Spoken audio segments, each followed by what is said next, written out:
Missions is an integral part of Lipscomb University. Continuing in the thought of our founder, David Lipscomb, the university's purpose is to prepare our students for a life of service in the kingdom of God.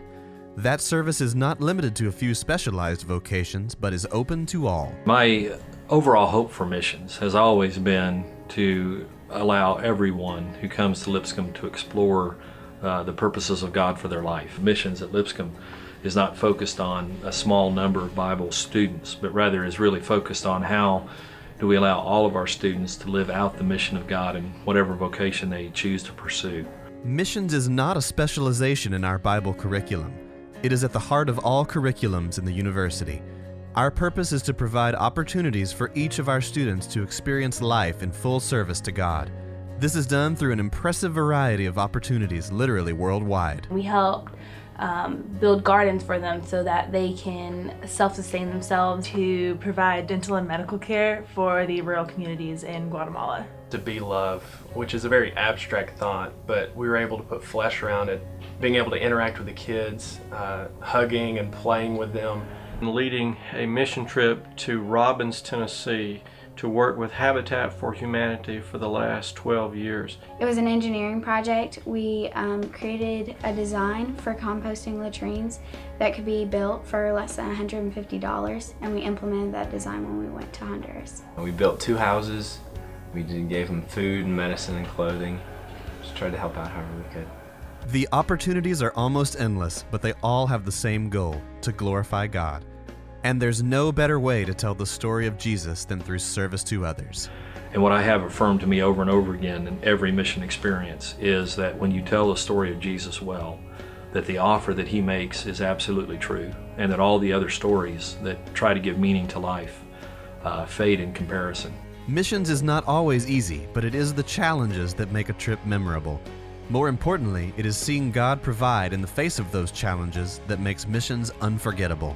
I think I learned that God works in ways that I don't expect him to, that he works through trials, he works through disagreements. The biggest thing that I keep learning is that I can do nothing. It's really the whole idea of planting a seed and allowing God to provide the growth.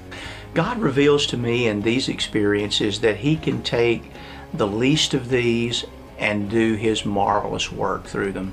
Through such service, our students are formed and developed spiritually as they experience the joy of serving others to the glory of God. God was almost working more in us through them than he was working on them.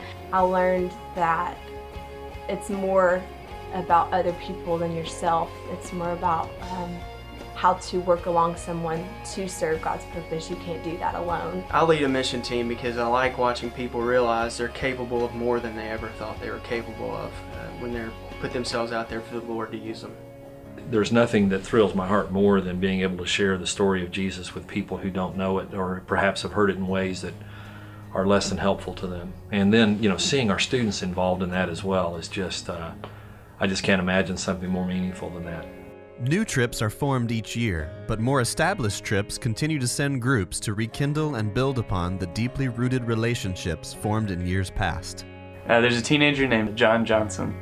As a teenager that lives in Ceiba. Then as this past year, we left John with a Bible and a will to learn. And I just saw God moving through him, and he saw God moving in his own life. When he talked about that, was the first time I'd ever heard anybody on Ceiba say anything about God being active in their lives.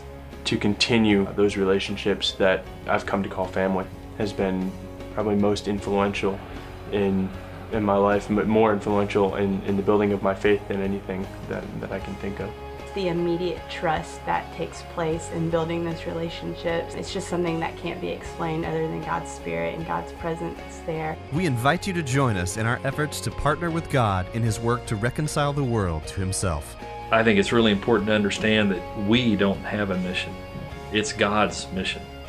We are God's mission to the world. He invites us to be his hands, his feet, his heart. There is no greater calling.